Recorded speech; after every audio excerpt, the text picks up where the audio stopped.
Happy Easter weekend. It's actually Good Friday today, and happy Passover to all those who are celebrating. Well, I wasn't going to post a video this week, but I got up this morning and decided I wanted to make the traditional Easter donuts. This is something my mother would have made well, she might have made it on the Saturday of Easter weekend, or she might have made it today, Good Friday. And they're called Fritelle. And it is a very traditional, can you see that? It's a very traditional donut from the northern part of Italy especially. And as I say, my mom used to make it every year. And sometimes, you know, as a treat, she might make it twice a year. So here we go. I'm going to make Fritelle and show you how to do it. Stay tuned. All right, I'm back. All right, so I've got everything kind of portioned out here. In here, you will see there is an apple chopped up, half a cup of raisins. There is a lemon zest, so zest from one whole lemon, a dash of cinnamon. Oh, I probably put a couple of dashes in. And then I'm soaking it in rum and grappa. And yes, folks, this is what makes it special. So I'm stirring it around. When it comes time to put it in the batter, I'll strain it. As a matter of fact, I'm going to strain it into a separate container, and it is really good as a drink, as you can imagine. So here we go. So in here I have half a cup of sugar. I'm going to put in, calls for 1 egg. I'm only making, if I can get the egg cracked, I'm only making one, as my mother would have said, one allotment of this recipe. Usually at Easter I would have made more, but if I was delivering it to all my cousins, but I'm not doing that this year. So I'm going to whisk in a big bowl. I'm just going to whisk that. You can see that.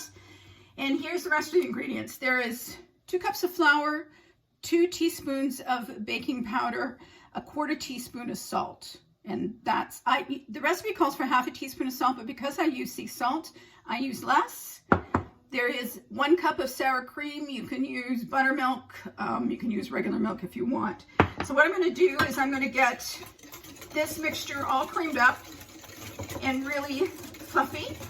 And I'm actually going to do the arm whisk because I'm too lazy to get my mixer out. And I will be back and show you the rest. So you see, it doesn't take very long to actually mix this up and get it into, you can see that. I know I've got, looks like I got all these things in front of it. But it's a very light lemony color, which is what I want. It's not like when you have butter in here that you would, you know, cream it so that it's really fluffy. That's not the point in this. Okay. Now in here, as I say, I've got the flour, the baking powder, and I haven't mixed it. So I'm taking a whisk and mixing it all together because I want it well blended before I put it in here. And really, as I say, this recipe is so easy to do. I think the hardest part of this recipe is frying, actually, because you fry everything. So in goes the flour, the mixture. I'm just going to add it all in at once. Get every bit in. Bowl on the sides. I'm going to just blend that all in. It's going to be really crumbly and stuff because I haven't added the sour cream yet or the fruit. So you can see I'm just wisping around. And now I'm going to add the sour cream, or as I say, buttermilk, regular milk. You can make your own buttermilk. I hope you know how to do that. You take a cup of milk and a teaspoon, or a tablespoon, sorry, of either white vinegar or of lemon juice. Sorry, I was busy trying to get all this goodness out of here. And you let it sit for about 15 minutes. And it will turn your milk into buttermilk. Really easy way. Some people like to drink buttermilk. I don't. I find it very sour. So there we go. We're going to mix that in. As you can see, it is a fairly thick dough. It's not overly liquidy. Now, I may have to add some milk into this because the sour cream was I use 100% fat or 14% fat sour cream. Yeah, I'm going to have to get some milk into this because it's not going to be the perfect consistency. So I'm just going to add a little bit of milk, and this is what you have to do with baking sometimes. You have to wing it. I have 2% milk here. I'm just going to add a little dollop. Get that out of your way so you can see what I'm doing and see the consistency of it. Yeah, that's going to be better.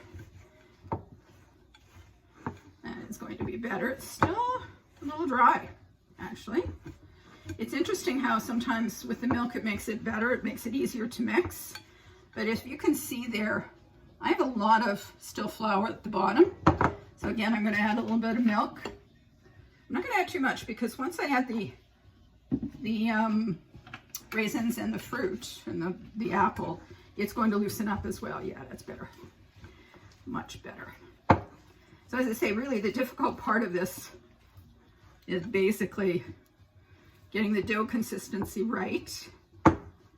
My mom used to say if it's too loose, then you need to add more flour, but this is not too loose. I want to get another spatula here to clean off this.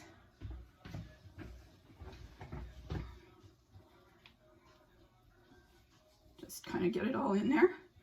And then once I add the fruit, then I'm going to see what the consistency is like. So you have to drain it because you don't want all that liquid in there, although with it being a little dry like that, it probably wouldn't be bad. But here we go. You want to make sure it's well drained. There we go, we're draining it away. There's some remnants here. I'm just going to toss in. Man, that liquid smells good, folks.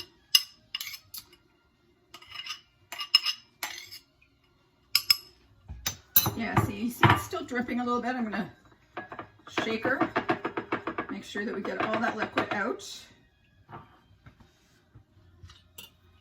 While that's doing, I'm just going to clean up a bit. And I'm just going to leave it at that. Whatever's in there will be fine. Now let's mix it all in. Let's get it all mixed in and see where we're at. I have on the stove right now, I have canola oil. You can use vegetable oil. Please do not use olive oil for frying. You could use peanut oil if you wished, but I love canola oil for frying, and I have it, I want it to go to a temperature of 350 degrees. Yeah, this is looking good. This is looking good. Can you see that, folks? Let me tell you, I wish, you know, as a lot of cooking shows say, I wish we had smell-o-vision, because it is smelling amazing in here. So I want to make sure that we get all the apple, all the raisin mixed in, because you want a nice amount of it in there. Okay, that looks good. I don't want to overmix it. And there, that is, and there's some apple that's stray apple pieces, which we'll get as we go along. And that's really how easy this recipe is. There it is. So I'm just going to go check the oil. I don't think it's quite at 350. And we'll start frying, and I'll show you that. So while I'm waiting for the oil to come up to 350, I decided I would take that leftover liquor. So we've got rum, we've got grappa, and of course we've got apple flavor, cinnamon, raisin, and lemon. And then I took half an orange and squirted it in. Now, it's only 1 o'clock here, but hey, it's 5 o'clock somewhere. Wishing you all a very happy Easter and a wonderful Passover. I know those Seder dinners are really, really good because I've been to a couple of them. And I know that your Easter dinner will be fabulous. I'm having a few friends and, well, family in, Nancy and Heather and Tom and Hannah and Eleanor. They're all joining us. Some of the others can't make it because thanks to COVID, they are still not well. So we're going to have it here. And of course, I will post pictures. Anyway, salute. Let's see what this tastes like. Yum. That is good, but holy crap, that is strong. All right, I'm going to keep sipping on this, and I mean sipping on this, because I still have to fry those donuts, and I will be back to show you how we do that. Hey there. I wish I had a camera over here. Hi. The oil is at 350. I have my bowl over here, and I have 2 teaspoons. This is the way my mom did it. I tried using one of the cookie, you know, the 1-inch cookie scoop. Doesn't really work, and to be very honest with you, I have to experiment with these sometimes when I first start. So, and I'm a little shaky again today, but here we go. This one's probably a little too big, but I'm going to put her in. Start frying. Start frying. Oh, you can, I don't know whether you can hear that. In a minute I'm going to put in a couple more, and then I'm going to show you. These are not supposed to be perfect, right? They're supposed to be fun, little different shapes. This is homemade cooking at its best. Of course, I have my trusty tongs. Let's see if I can show you this. You see that? There you go. You can see that. So they're cooking away, and then I'm going to test them and see how they're doing. You want them nice browned, and then I'll flip them over. These were a little bit bigger probably than I normally make. And let's get you back in here. And my mom, when she drained them, oh, they're not ready yet. When she drained them, she put powdered sugar on them. I'm going to put regular sugar on them. I'm going to try something a little different. This one's pretty much ready to go. You say these are quite big. I'm going to do them in smaller teaspoons. Yeah, that one's, whoops. That one's better. Yeah, these are, my first few are always a bit of an experiment because I never know how the dough is going to react, and if I make them bigger or smaller or whatever. So, and I'm draining them on one of these. I used to drain them on just right on the paper towel, which my mom would used to do. Not quite. No. You got to check them because you want to make sure that they're cooked all the way through. And I always squeeze them a little bit because they should be firm as well. There we go. I think this one's done. So you see what that looks like? Can you see that? So I'm just going to place it here. The others are coming along. I'm watching the temperature because obviously temperature can come down quickly when you're frying. And don't overcrowd your fryer. You've probably heard that a lot of times. Don't overcrowd it because then you're for sure not going to get keep the temperature up. I think that one needs just a bit more. It was the first one and it was a really big one. The temperatures are going back down. I usually have used in the past, I have used my deep frying pan that I use for crostoli, but I decided today just to use a pot. These are getting really big. If I get these too big, then won't be many to go around. So yeah, so you just, as I say, it's really easy once you start getting there and sort of getting the size that you want in. I'm trying to do 4 at a time. It may take me a little bit longer to do, but you know what, I may be able to put, because I'm making them smaller, I'm going to put 5 in. A little big. Anyway, as I say, that's what you do. You keep frying them, and then as I say, I've got this shaker with just regular sugar in it. It doesn't want to come out today. And I'm just going to douse them, and then I'm going to transfer them onto I'm going to turn them, and I'm going to put them on a sheet tray with. I may do these a couple of times because they're still warm, so they're absorbing the sugar right into them.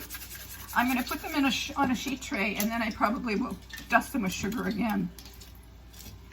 All right, I'm gonna keep frying, keep my eyes on these guys, and I will be back to show you what they look like. Every once in a while, you might get a piece of fruit that comes apart from the, I don't know whether you can see that. I've got a piece of apple there. I'm just taking it out of the oil because that will burn, and you don't want it to burn.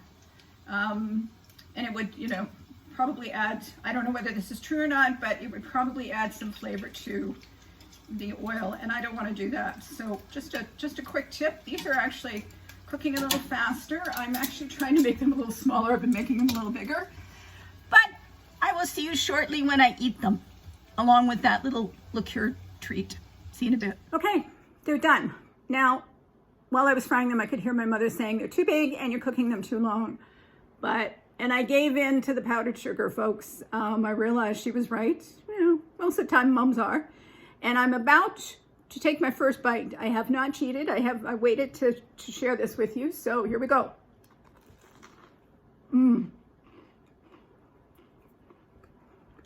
Nice and crispy on the outside. Can you see that? Yeah. Flavors are good. I could have made them smaller, but as you chew and each time you take a bite, you're going to find a different flavor because the lemon will come through, the apple, etc. Anyway, and of course I have my little drink. Again, happy Easter, happy Friday, happy long weekend, whatever you're celebrating this weekend, and Passover, of course. Here's to all of you. Thanks for watching these. I really appreciate it. As I say, if you're watching this on YouTube, please subscribe. So more subscribers, the better. If you want this recipe, again, send me an email at lorraineseats22. That's L-O-R-R. Excuse me, I'm choking on that. Let's start over this. LORRAINSNESEATS, Lorraineseats22 @gmail.com. Salute that.